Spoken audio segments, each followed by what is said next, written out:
It's been a gut-wrenching weekend for the Jewish people, as 14 of our bravest, our dearest soldiers who left their homes and their families, some young, never married, some engaged, some just married, some reservists with children, left their home to protect the Jewish people and Eretz Israel and lost their lives to terrorists. And we're all over the world, Jews, no matter where they are and what they're doing. Our emotions, our heart are with the Jewish people. We cry, we're in pain.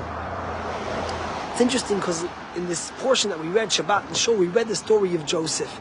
And when Joseph meets his brothers 22 years later, the Torah tells us 10 times about Joseph crying, and he couldn't hold himself in, and he went outside to cry, till finally at the end of Vayigash, Joseph just can't anymore, and he reveals himself to his brothers.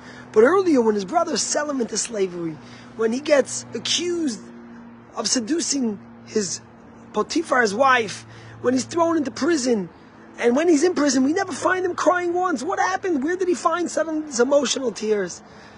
Some commentaries say that, you see, when Joseph was sold by his brothers, he lost his emotion, he lost his feeling, his empathy for them. He was hurt in such a deep place.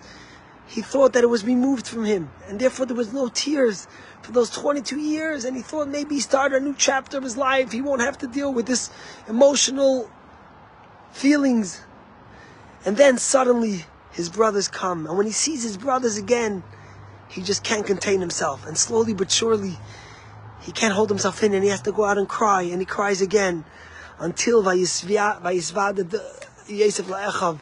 Joseph reveals himself to his brothers. Because ultimately that's the story of the Jewish people.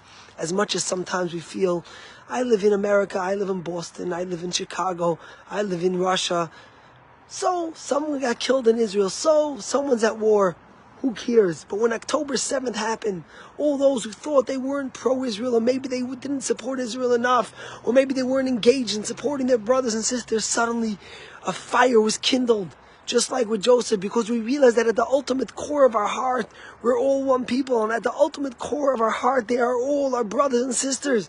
And suddenly the tears are flowing.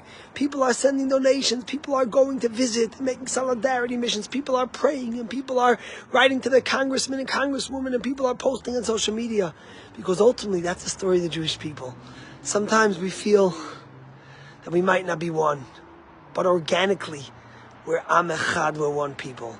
And may we continue to pray and hope that this war could be finished sooner, immediately, and that we could have all these soldiers go back to their families and be able to celebrate the power and the unity of the Jewish people. Have a great day.